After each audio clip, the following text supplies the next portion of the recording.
This video will tell you if you should invest in ISO 20022 compliant cryptocurrencies. Although banks exist all around the world and bankers speak different languages, their systems can still communicate and do business on a global financial network called SWIFT in a standardized language enforced by ISO. Too many acronyms, right? Well, make yourself comfortable because we're about to break things down in more simple terms.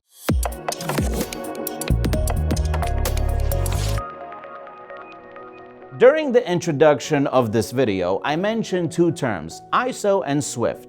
ISO stands for International Organization for Standardization. It's a body created in London in 1946 with its headquarters in Geneva, Switzerland. The primary duty of the ISO is to create international standards for goods and services for its 167 members. It is developing and putting checks and balances in place regarding the production of safe and quality goods. These standards make it easy for its members to trade efficiently and fairly. The ISO 20022 is a single standardization approach, methodology, and a process that is going to be used by financial institutions. So, they will communicate, transact, and settle payments and transactions using the ISO 20022 standards. Before now, large international financial institutions had a history of creating, approving, and enforcing standards without consulting other institutions. As a result, there's a lack of consistency in customization, and overworked IT teams are left to handle partner onboarding and testing.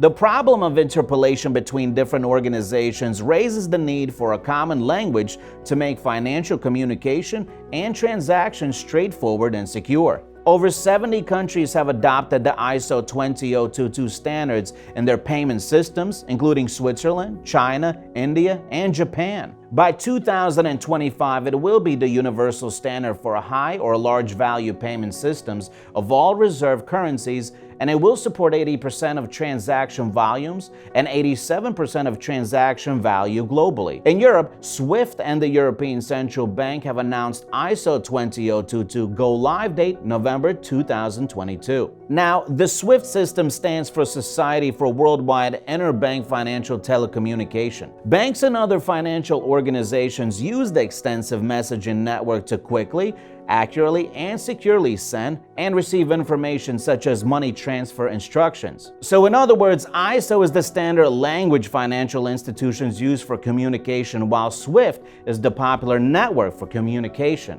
The ISO 20022 is a massive update of the current financial messaging format with faster, more secure, and more efficient abilities. A global acceptance of ISO 20022 will produce a single model and a language for payment data. For everyone in the financial sector, it will deliver better data, which translates to better, faster payments, and an open standard that can adapt to changing demands and new strategies. Since a single interest won't govern it, anybody in the financial services sector can use it and deploy the ISO 20022 on any network. Having access to richer data while also creating new ones will make financial institutions serve their consumers quickly and effectively by providing specialized products based on the study of consumer behavior. Better data and greater freedom imply more competition in the financial industry, which might spur production innovation. Also, with modern mainstream XML technology,